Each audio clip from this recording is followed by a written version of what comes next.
বাংলাদেশি শিক্ষার্থীদের জন্য Italy, France, Spain এবং পর্তুগালের উচ্চশিক্ষার সুযোগ নিয়ে আলোচনা করতে আজকের ভিডিওতে আপনাদের স্বাগতম। আজকের ভিডিওতে আমরা ইউরোপের এই 4টি জনপ্রিয় দেশে স্টুডেন্ট ভিসার বেসিক কিছু বিষয় তুলে ধরার চেষ্টা করব। এই ভিডিওর স্পন্সর ট্যাপট্যাপসেন্ড। এই ব্যাপারে একটু পরে আমরা ডিটেলস বলবো। ইতালি, ফ্রান্স, স্পেন এবং পর্তুগাল ইউরোপের এই 4টি দেশ তাদের ওয়ার্ল্ড ক্লাস শিক্ষা এবং গবেষণার সুযোগের জন্য অনেকটাই সুপরিচিত।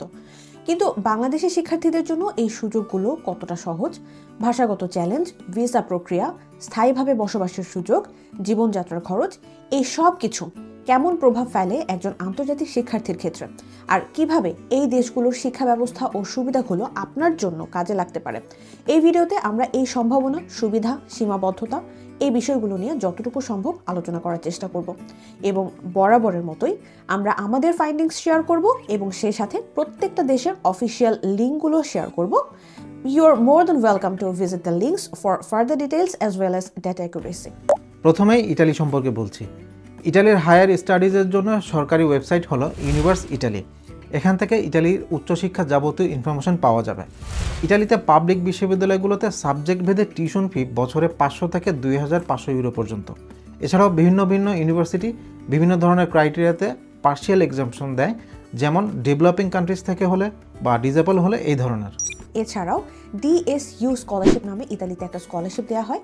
ডিএসইউ স্কলারশিপ হলো নিম্ন আয়ের পরিবারের শিক্ষার্থীদের জন্য একটা আর্থিক সহায়তা প্রোগ্রাম, যেখানে tuition fee waiver, subsidised housing, বিনামূল্যে বা ডিসকাউন্ট প্রাইসে খাবার প্রোভাইড করা এবং মাসিক ভাতাও দেওয়া হয়। এই সুবিধা ইন্টারন্যাশনাল স্টুডেন্টদের জন্য প্রযোজ্য।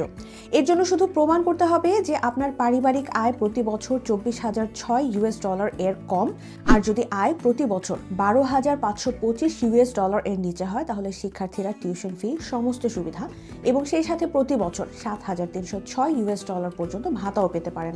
তবে অবশ্যই মনে রাখবেন, এর জন্য যথাযথ অথেন্টিক প্রমাণ দিতে হবে। এই স্কলারশিপের জন্য সাধারণত জুলাই থেকে সেপ্টেম্বরের মধ্যে আবেদন জমা দেওয়া যায় এবং ফলাফল অক্টোবর মাসে পাবলিশ করা হয়। আর এগুলোর সাথে ইতালিতে মেরিট বেসড অনেক স্কলারশিপের অপরচুনিটি আছে। এবং যদি একটু ওয়েল প্রিপেয়ার্ড হয়ে সময় নিয়ে এসব স্কলারশিপগুলোর ক্রাইটেরিয়া, রিকোয়ারমেন্ট এগুলো ফুলফিল করে অ্যাপ্লাই করা যায়, তাহলে খুব সহজেই বিনা খরচে ইউরোপে পড়াশোনা করার সুযোগ পাওয়া যাবে। ইতালিতে শহরভেদে মাসে 700 থেকে 1200 ইউরো পর্যন্ত লিভিং কস্ট হতে পারে। আর স্টাডি চলাকালীন স্টুডেন্টরা সপ্তাহে 20 ঘন্টা কাজ করার অনুমতি পান। আমরা যখন ইটালিতে গিয়েছিলাম তখন সেখানকার কিছু স্টুডেন্টদের সাথে কথা বলে জানতে পেরেছিলাম ইটালিতে একজন স্টুডেন্ট পার আওয়ার 7 থেকে 10 ইউরো পর্যন্ত আর্ন করতে পারেন নিজেদের অভিজ্ঞতা অনুযায়ী, যেটা বাংলাদেশি টাকায় প্রায় 850 থেকে 1200 টাকার মতো। এবং সেক্ষেত্রে যারা টিউশন ফি ওয়েভার পান বা স্কলারশিপ থাকে তারা চাইলে দেশে পরিবারকে টাকাও পাঠাতে পারেন। এখানে একটু বলে রাখছি, অনেকেই দেশে টাকা পাঠানোর বৈধ এবং সহজ গেটওয়ে খোঁজেন, সেক্ষেত্রে ট্যাপট্যাপসেন্ড একটা বেস্ট সলিউশন হতে পারে। বর্তমানে ইউরোপে আমরা প্রচুর বাংলাদেশি আছি যারা নিজেদের সেভিংস থেকে দেশে টাকা পাঠাচ্ছি। এমনকি এখন স্টুডেন্টরাও বিভিন্ন দেশ থেকে নিজেদের ইনকাম থেকে দেশে পরিবারকে টাকা পাঠাচ্ছেন। UK, USA, Canada, Europe, UAE এবং অস্ট্রেলিয়াতে যারা আছেন তারা দেশে সিম্পল এবং ফাস্টেস্ট ওয়েতে টাকা পাঠাতে পারেন ট্যাপট্যাপসেন্ডের মাধ্যমে। ট্যাপট্যাপসেন্ড একটা রেমিটেন্স অ্যাপ বা টাকা পাঠানোর অ্যাপ, যেটার মাধ্যমে কোনো রকমের ট্রান্সফার ফি ছাড়াই টাকা পাঠানো যায়। ট্যাপট্যাপসেন্ড ইউজ করার কয়েকটা রিমার্কেবল কারণ হলো: 1, জিরো ট্রান্সফার ফিস, মানে টাকা পাঠাতে কোনো ধরনের ট্রান্সফার ফি লাগে না। 2, কম্পিটিটরদের তুলনায় এক্সচেঞ্জ রেট অনেক ভালো। 3, এই অ্যাপ দিয়ে যে কোনো ব্যাঙ্ক অ্যাকাউন্ট, বিকাশ কিংবা নগদে সরাসরি টাকা পাঠানো যায়, ইভেন ক্যাশ পিকআপ অপশনও আছে। 4, এই অ্যাপ দিয়ে আপনার পাঠানো রেমিটেন্সের উপর 2.5% গভর্নমেন্ট ইনসেন্টিভও পাবেন।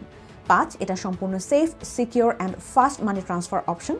Last but not the least, নতুন ইউজারদের জন্য এক্সাইটিং একটা অফার। আমাদের special promo code SM use করে টাকা পাঠালে নিউ ইউজাররা প্রথম ট্রানজ্যাকশনে পাচ্ছেন স্পেশাল বোনাস। দুবাই থেকে টাকা পাঠালে পাবেন 50 দিরহাম বোনাস। ইউএসএ থেকে পাঠালে $10, কানাডা থেকে পাঠালে $10, ইউকে থেকে পাঠালে £10, ইউরোপ থেকে পাঠালে €10 এবং অস্ট্রেলিয়া থেকে পাঠালে $10 পাবেন।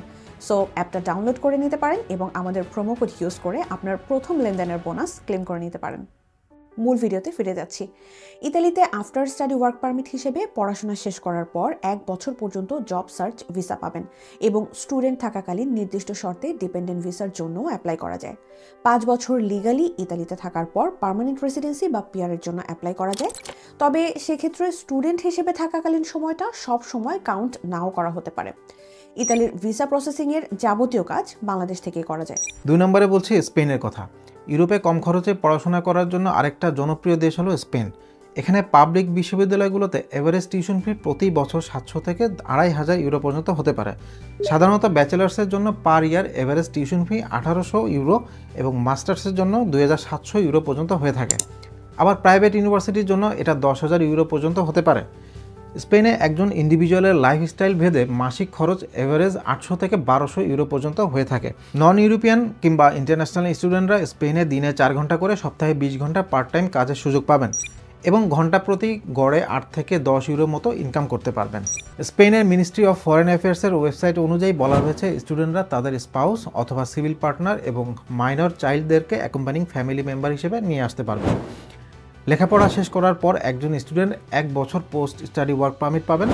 আর বর্তমানে ইউরোপে সেটেলমেন্টের জন্য স্পেন খুবই জনপ্রিয় একটা দেশ, কারণ রিসেন্টলি স্পেন গভর্নমেন্ট তাদের রেসিডেন্ট পারমিট ল অনেকটাই শিথিল করেছে। সেক্ষেত্রে বর্তমান সময়ে স্পেন হায়ার স্টাডিজের জন্য বেশ ভালো একটা চয়েস হতে পারে। স্পেনের ভিসা প্রসেসিং রিলেটেড কাজগুলো বাংলাদেশ থেকেই করা যায়। আরেকটা অ্যাডিশনাল ইনফরমেশন, বর্তমান স্পেনের ইমিগ্রেশন ল অনুযায়ী যে কোনো উপায়ে স্পেনে এসে 2 বছর থাকলেই পরবর্তীতে টেম্পোরারি রেসিডেন্সের জন্য অ্যাপ্লাই করা যায়।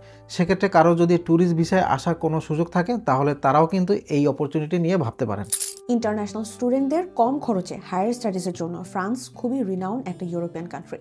ফ্রেঞ্চ গভর্নমেন্ট হায়ার এডুকেশনকে সাবসিডাইজ করে, তাই এখানে study cost relatively low. Criteria ভেদে নন ইউরোপিয়ান স্টুডেন্টদের জন্য ব্যাচেলর লেভেলে রেজিস্ট্রেশন ফি বছরে 2850 ইউরো এবং মাস্টার্স লেভেলে 3879 ইউরো। সেই সাথে ডিফারেন্ট স্কলারশিপও আছে। আর প্রাইভেট ইনস্টিটিউশনগুলোতে টিউশন ফি রিলেটিভলি অনেক হাই, যেটা বছরে প্রায় 6 থেকে 18,000 ইউরো পর্যন্ত হতে পারে। ফ্রান্সে ফুড, ট্রান্সপোর্ট এবং হাউজিং এক্সপেন্স বাবদ প্রতি মাসে 600 থেকে 800 ইউরো পর্যন্ত খরচ হতে পারে, যদিও সেটা অনেকটাই নির্ভর করবে এক একজনের লাইফস্টাইল এবং কে কোন শহরে থাকছেন তার উপর।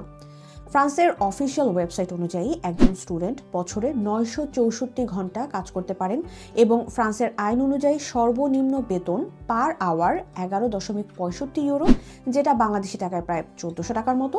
ফ্রান্সের ভিসা প্রসেসিংয়ের যাবতীয় কাজ বাংলাদেশ থেকেই করা যায়। সবশেষ বলবো পর্তুগালের কথা। যদিও পর্তুগালের এম্বাসি বাংলাদেশে নাই, তারপরেও প্রতি বছর অনেক স্টুডেন্ট পর্তুগালে আসার চেষ্টা করেন শুধুমাত্র সহজ নাগরিকত্ব সুবিধার জন্য। কিন্তু এখন আস্তে আস্তে পর্তুগাল তাদের ইমিগ্রেশন পলিসি অনেকটাই কঠিন করে ফেলেছে।